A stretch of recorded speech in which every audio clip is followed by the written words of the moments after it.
Are you kidding me? Last video ended with us discovering that our box of 10 strawberry roots only contained one plant, so here's how we fixed it. We ran down to our local hardware store, and thankfully they had a nice garden center, which had some of these more mature strawberry plants in stock. And honestly, I was really grateful they still had them because we were buying these fairly late into the season, and I was starting to get scared that we wouldn't be able to find stock of strawberry anywhere. So let's go ahead and get these planted. I think because the box was open, somebody might have reached in there and taken them out, which is pretty scummy. But it is what it is. So instead I've gone and bought these, which are like already fairly mature strawberry plants. Alright, enough yapping about how we got scammed.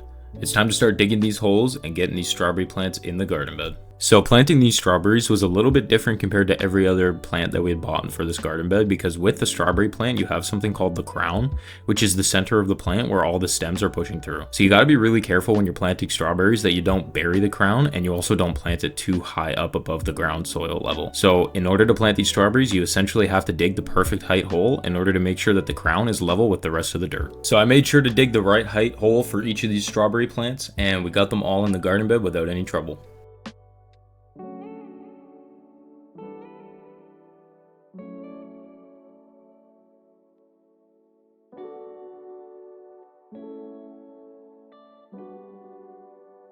And so we finally got all the strawberry plants planted in this garden bed, and so it was time for me to check in with the site supervisor.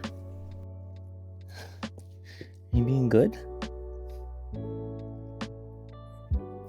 Are you supervising my project?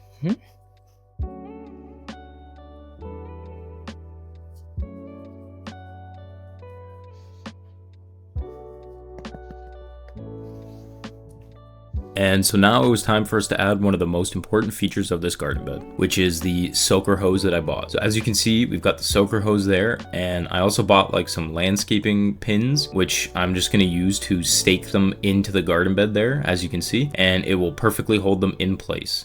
Now, this was definitely a bit of a struggle because the hose was curling, as it's never been used before, but over time it eventually settled into the position that I laid it down in, and it wasn't so much of an issue.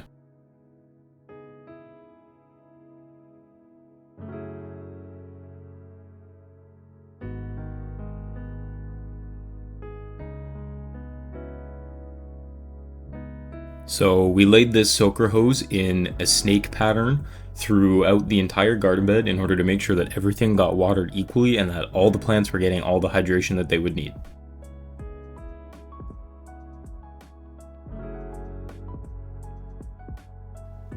And once we were done with getting the soaker hose set up, it was time for the cedar mulch. Now this cedar mulch is a perfect tool to use in this garden bed as well because it will decompose over time, meaning it'll be extra nutrients for the plants. But more importantly than that, it will stop the water from evaporating on this soaker hose because the soaker hose just slowly drips water for the plants. So with the cedar mulch down, it'll make sure that the sun isn't evaporating all the water before it can get to the roots of the plants. And I guess another small benefit of this cedar mulch is that it will help to stop any weeds potentially pushing through the cardboard layer, and it will completely prevent any growth that isn't the stuff that we already planted.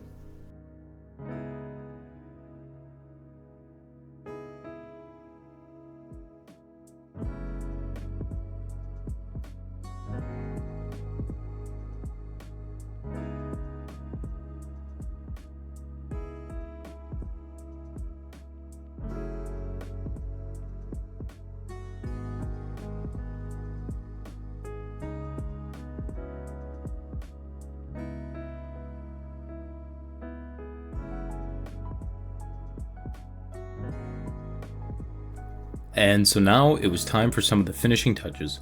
We got the last little bits of the cedar mulch laid out, and everything was planted perfectly and ready to go. And honestly, I'm very excited to see how this garden bed goes because this is my first time ever doing something anywhere close to this. And honestly, it was a very time-consuming project, but extremely enjoyable. And I'm looking forward to seeing the results of our labor, and hopefully you guys are too. And I just wanted to take a moment to show you guys what the garden bed looks like now. I'm really proud of how far it's come, and I think it looks absolutely great, and I'm super excited to see all the fruits and vegetables that we get from this hard labor. Thanks for watching today's video, and hopefully you guys enjoyed.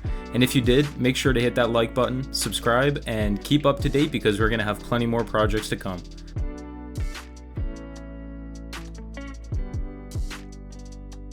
And if you're not finished eating your snacks yet, YouTube has a video they think you might like right here.